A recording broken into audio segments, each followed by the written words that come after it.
Hello there, my name is Oliver Seligman, and once I've sorted my shirt out, my top, I'm going to be reading chapter 5 of my book, Befriending Bipolar, A Patient's Perspective. So thank you for tuning in, it's much appreciated. And this is chapter 5. Chapter 5, What is it like to be manic? And this is a quote by Maria Hornbacher, author and journalist. I hope I've said her name correctly. When you're mad like this, you don't know it. Reality is what you see. When what you see shifts, departing from anyone else's reality, it's still reality to you. It is nearly impossible to imagine a state of consciousness we have not experienced for ourselves. We can read the most beautiful love stories, but until our heart misses a beat when hearing the footfalls of a lover, we don't know what it is like to be in love. In the following 3 chapters, I will try to give an insight into how I experience the various states of mania, psychosis, and depression. Some readers will relate to these states from personal experience. Others will have a better idea of how it is to experience the extremes of the mind. My manias manifest in 2 ways, either as heaven-sent, supremely pleasurable euphorias, or as terrifying inner battles, where thousands upon thousands of negative thoughts rip my sanity to pieces. I have split them into 4 categories, based on the symptoms I experience. The first feels pleasurable beyond belief, and the other 3 are deeply unpleasant, to say the least. Number 1, euphoric mania. Experiencing a euphoric mania is an astonishing feeling. As the name suggests, a euphoric mania feels wonderful beyond words. Being enveloped by what feels like a divine state makes me blissfully happy, profoundly overconfident, and irresponsibly fearless. As high as a kite, I float through life on cloud 9 without a care in the world. I still feel like me, but an immeasurably improved version of me, as if my ego has been injected with steroids. I feel sexy, powerful, and in the flow. Creativity flows in ways so supported by life, it seems that anything is possible and within reach. As this love affair develops with my fertile mind, my ideas become sacred and appear to be cocooned in genius. I follow each brilliant idea until it takes me to another, even more appealing one, and then I follow that. I become more talkative and eager to share my opinions, but my speed of thought and inability to focus on one thing makes it challenging for others to follow what I'm saying. Yet I believe I'm making perfect sense. Incredible insights find their way into my consciousness, which isn't surprising because God has chosen me to share my brilliance with the world. In a series of intuitive flashes, I understand the complexities of the cosmos and the answers to questions that have confounded the greatest minds for centuries. The solutions to violence, poverty, and world hunger are obvious to me, if only the foolish mortals on earth would understand my message. I possess a complete understanding of the history of humanity and of what lies ahead for the people of this planet. When trying to explain my insights, I become tongue-tied and incapable of verbalizing my genius, resorting to scribbling rough diagrams on scraps of toilet paper, but no one understands. How can they? They're mere mortals. Life adopts a magical quality, with me as the magician at the center of it all. Each day is an adventure, full of life, excitement, and synchronicities. I consistently get good parking spots, or my favorite table in busy restaurants, and the waitresses love me. Who wouldn't? There is a certain magic to this state that science has not yet explained. For example, I might think of a song, and the next shop I walk into will be playing it. Feelings of confidence, dynamism, well-being, and allure ooze from every pore in my body. I radiate a mania-charged magnetism, and my heightened energy draws people to me as if under a hypnotic spell. At parties, everyone crowds around me, hanging on every word I say and joke I tell. People near me sense this magnetism, which makes me much more attractive to the opposite sex, which pumps me up even more. I spend my time on the hunt, flirting or chatting up the opposite sex, feeding my ego with their attention. I am convinced I can do the impossible. So forceful with my ideas that it is challenging for my friends to do anything other than go along with them. I draw them into my outlandish theories, and they play along nervously, their words of reason ignored by my deluded fantasies. I was once convinced I would never age, believing that meditation would keep my body young indefinitely. Excited by my new discovery, I tried to explain to my wife why my DNA was unique and I was so special. She ended up agreeing with me, although I suspect this was just so I would leave her alone. In a euphoric mania, I believe I will succeed in whatever task I undertake, no matter how great the challenge. It matters not how outlandish or unrealistic it is, whether it is becoming the best stockbroker in the world, writing a New York Times bestseller, or saving humanity from the brink of environmental destruction. I can do it. Money is no object. No matter how much I spend, I know that the universe loves me and will fill up my bank account before too long. Had I not been confined to a hospital bed during my worst manias, I would have spent all my money on ridiculous projects and bankrupted myself. In this state, I show an arrogant disinterest in other people's opinions. What do they know? I have access to secret knowledge they can never understand. I talk like a megalomaniac, and had I been in a position of power during my manias, I think I would have abused it terribly. Having said this, some of my manic discoveries illustrate the mysterious overlap that can occur between madness, reality, and spiritual states. One of the strangest elements of mania is that it can give me understandings that are far beyond what I experience when well. I can see why some people describe mania as a spiritual experience, because it expands my mind beyond the confines of everyday thinking and opens up new ways of experiencing reality. When manic, I find myself connected to what seems like exaggerated spiritual states. But these states are not grounded in the stability that comes from a true spiritual practice. They are more like larger-than-life hallucinations combined with cosmic insights and discoveries. A truly spiritual state is based in presence and inner quiet, rather than chaotic, dreamlike scenarios with no inner stability. True spiritual states are synonymous with peace and contentment, not confusion. A true spiritual state is grounded and in touch with reality. It is not floating away with fairies, trolls, or angels. Although my manias are ungrounded and confusing, I believe I've learned the secrets about the cosmos and my place in the universe that I never thought I would discover. Although my manias are ungrounded and confusing, at the time I believed the cosmos and my place in the universe that I never thought I would discover. Indeed, some of these truths were confirmed after years of meditation, having been revealed to me in those highs. It is no surprise to me that a state of insanity, which can lead to fantastic feats of creativity, can somehow connect us to a higher power.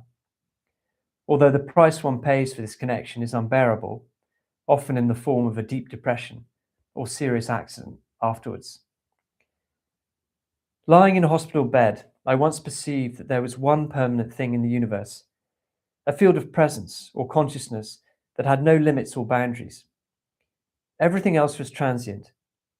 This field could not be seen, felt, smelled, touched, or tasted, but everything I saw, felt, smelled, touched, or tasted, and existed within it. It united everything with its presence.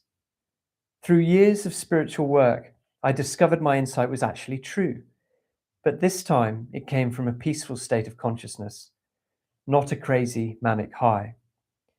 This time it was an experienced reality rather than a clever manic idea. When manic, I have times when I become psychic. Some mornings I think of 5 people and all of them contact me that day. I can sometimes read people like open books and know things about their past that only they know. It is remarkable. The mind seems to have a far greater capacity than I ever imagined, and some of this capacity may be unlocked by mania. Whilst experiencing a euphoric mania, I would happily spend the rest of my days in this close to perfect experience, but it never lasts for more than a couple of weeks. Nature tries to find a balance, and if left untreated, the euphoria develops into an uglier, agitated mania that is equally out of control and far more emotionally painful. Number 2, agitated mania. Imagine it is a Monday morning. It is cold, pouring with rain, and you're on your way out of the front door carrying too many things. You've had a bad night's sleep and are buzzing from the 3 cups of coffee you've already knocked back today. You're late for an important business meeting, have had a fight with your partner, and your most demanding client is ringing you on your mobile phone. You look back and see your partner rushing after you in tears, but you haven't got time to talk. So you ignore him and rush to get on the bus before he manages to catch up with you. Once you've pushed your way onto the crowded bus, you discover you've left your briefcase in your car, which is parked on the other side of town. No! You scream inwardly, fearing you've just lost your company, its biggest contract. Your mind is going crazy. You're confused and agitated. The earliest stages of an agitated mania feel a bit like this, and then it gets worse. My thoughts, speech, and action quicken. I become unpredictable, paranoid, and unreasonable. I can't stop talking and explode in rage over the most minor details. I say cruel things without caring that they are cruel, and I dominate conversations, uninterested in what anyone else has to say. After all, I'm right, and they are stupid. My voice becomes strident and my eyes dangerous, burning as if they're on fire. I have an air of violence and unpredictability about me, which makes other people nervous. Typical societal inhibitions vanish as I strip naked in public to make my friends laugh. Then, for no apparent reason, I retreat into myself and obsess about the state of the world. In agitated manias, fear is close at hand, along with dystopian thoughts and fantasies. The slow pace of everyday life is intolerable to me. I jump from topic to topic and get frustrated with those who are understandably confused. I lose my sense of self-control, ruled by the pinball insanity bouncing around my head. When my friends show concern, I get angry with them. I must keep moving, getting up, walking around, sitting down, getting back up again. I must keep pushing on, my relentless mind driving me forward at a rate of knots. It is exhausting for me and everyone around me. Sometimes an agitated mania would develop on its own without any of the pleasure of euphoria preceding it. However, often an agitated mania follows a euphoric one. Now, those people who are drawn to my blissful state are repelled by this chaotic, aggressive, high-speed chatter tumbling from my mouth. Curiously, mania suppresses the mechanisms in my mind which tell me that I'm too tired, too weak, or I can't do something. This means I find myself physically stronger and more robust. I can run faster and lift heavier weights because my mind no longer holds my body back. This connection between the body and the mind is fascinating, and the way my body changes in mental illness is stark. Somehow, my mental state has a far greater influence on my physical state than I ever imagined. In the earliest stages of mania, getting enough sleep can calm one down before it fully develops. However, sleep doesn't come easily in this state. Once a mania has begun in earnest, only medication seems to help me. Number 3, mixed episode. Simultaneous mania and depression. Oh, I just turned that off. It's my wife's phone. Number 3, mixed episode. Simultaneous mania and depression. This is the most unstable and emotionally confusing state I've experienced. Unstable because neither mania nor depression dominates. Instead, the two states blend and pull my consciousness between them like a mental tug of war. My mind races, but at the same time, I'm consumed by feelings of depression, paranoia, and agitation. One moment, my thoughts are fast and agitated. The next, they are slow and suicidal. Like ominous dark storm clouds with bolts of lightning crashing and crackling in my mind. It is most common for me to move from a low to a high over the course of the day. My mornings are depressed, with fewer thoughts, all of which are negative. Then, as the day goes on, agitation and fear begin to dominate. My mind speeds up, and when the evening comes, my depression has been replaced with an agitated high. It is both physically and mentally exhausting to be dragged from bliss to despair and then back again, day after day, sometimes hour after hour. In this state, I find it almost impossible to sleep without the help of medication, and a lack of sleep makes everything worse. Number 4, hypomania. My first manic episode took me by surprise because I had never experienced anything like it before, so I had no context to understand what was happening to me. It was my final year of school, and the possibility that I was becoming mentally ill could not have been further from my mind. At that age, I had a loud and high-strung personality, so no one, including myself, took much notice when I became gradually more so. I can't be sure what catalyzed that first mania, but in the 90s, genetics was regarded to be the principal cause of bipolar. Nowadays, evidence suggests that childhood trauma can also play a significant role. There may also be other factors not yet identified or proven. Whether it was my genes, exam stress, hormonal changes, a traumatic birth, or something else that pushed me over the edge, I don't know.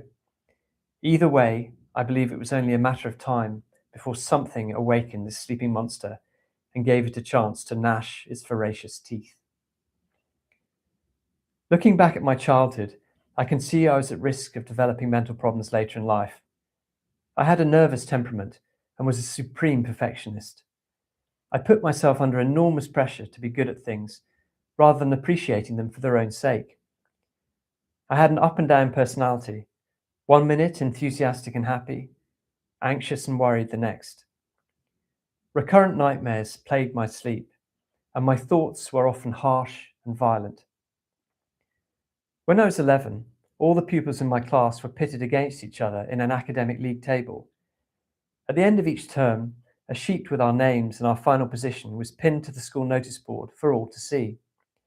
I always came top of my class and revelled in the positive attention this attracted. However, I had one rival, a studious girl called Amy. Amy had a razor-sharp mind and shared my fanatical desire to come top of the class, but thus far I had fended her off. Then disaster struck. The day before my exams, I broke my collarbone whilst wrestling with a friend and was told to take a few days off school. I hit the roof. If Amy beat me in the exams, I couldn't take it. I was not going to let her steal my right. Parents refused.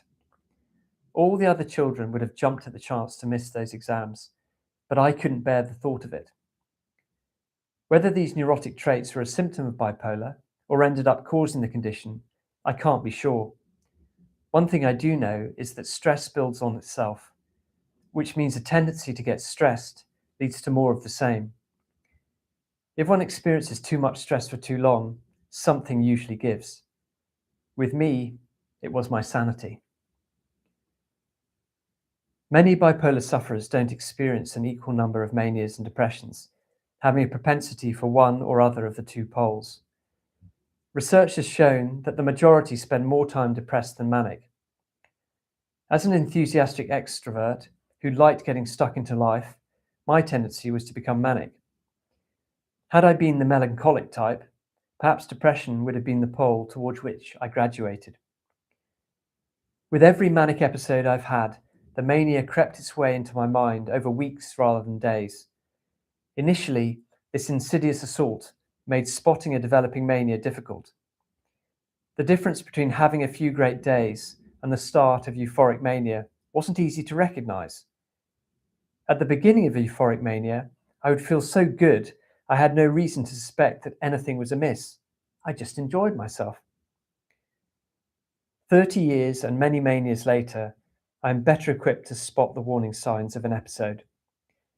Thanks to the skills I've developed through meditation, I have learned to be aware of what my mind is up to and can observe my thoughts rather than be consumed by them. When I observe my thoughts, I'm like a lighthouse keeper standing next to a brilliant, illuminating beam. If bad weather is approaching or a ship is in trouble, I can see the threat from a long way off. With each manic episode, I've learned more about the warning signs that precede them. I've also learned to listen to my family and friends when they're worried about me. It is not always easy hearing my loved ones' concerns about my mental state. I find it scary. The last thing I want to be told is that I look mentally unstable, but it's important for me to hear. I have had to learn to be open to what my friends and family see. Otherwise, my chances of getting ill increase. They're good at spotting the signs, but these days it is usually me who notices them first. Observing my mind is one of the most important skills I've learned because it gives me time to address a mania before I lose myself in it. Addressing a mania means taking antipsychotic medication, which stabilizes my mind. I keep a box of antipsychotics close at hand in case any symptoms like fear, rushing thoughts, or euphoria appear. This gives me confidence and allows me to live a freer life. And the learnings from this chapter. Number 1, through meditation, I've learned to observe my thoughts and emotions, which make it easier to spot the signs that precede an episode and use antipsychotics to treat it. Number 2, every mania I experience makes it easier to spot the next one. Number 3, my ability to spot the early warning signs of a mania brings me peace of mind. Although I can be struck by an episode at any time, I have years of practice in spotting the warning signs. And that's the end of chapter 5. Thanks so much for listening. I can't take any questions today because something's wrong with the YouTube thing. But have a lovely day and look after yourself. Bye.